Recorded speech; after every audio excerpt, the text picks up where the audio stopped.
Ito tanong ni Nauli. Magandang gabi po, Doc. Sana mapansin po. Doc, may tatanong lang ako. 1 month and 8 days na po ang baby ko. Breastfed po ako. Doc, lagi pong lubog ang bunbunan niya. May kinalaman po ba yon para malaman po kung gutom o busog si baby? Lagi naman po siyang nagdedede sa akin. Di ko lang alam kung satisfied ba siya sa gatas ko. Puro pupo at wiwi po siya. Nag-alala lang po ako.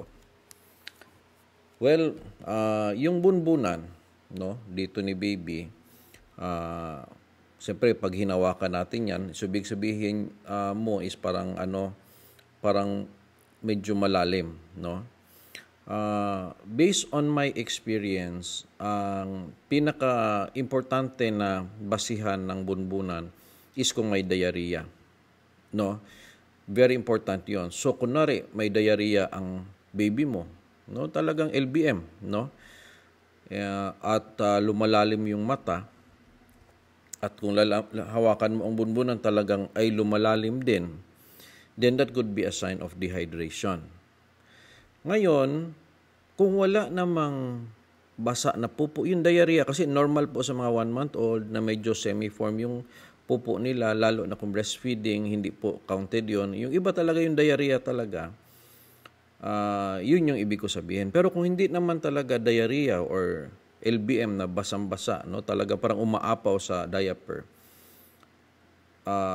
normal naman yung pupo, for example, tapos hawakan mo na medyo malalim, ay hindi po yan indication na may problem po tayo. Marami po akong nahawakan na patient na hindi naman talaga malalim, pero kinonsider nila as malalim. Natural lang naman po yun na medyo may konting dent ng konti.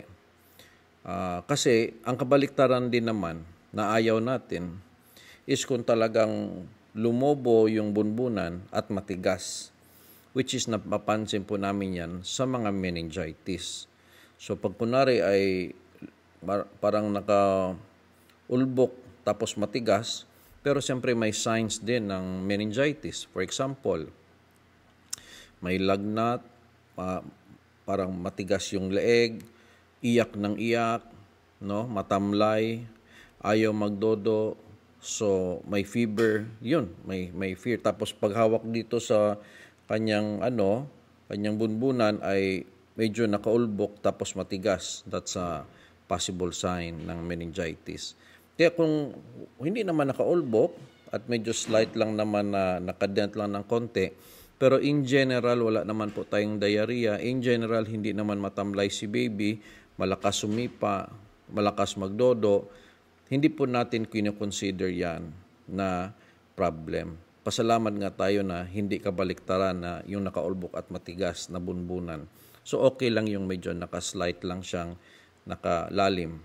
Pero kung sabihin natin diarrhea, merong diarrhea, matamlay si baby at malalim yung bunbunan, doon lang natin sinasabing meron tayong signs of dehydration. So yun po yung main doon. So hindi siya po yung final na basihan.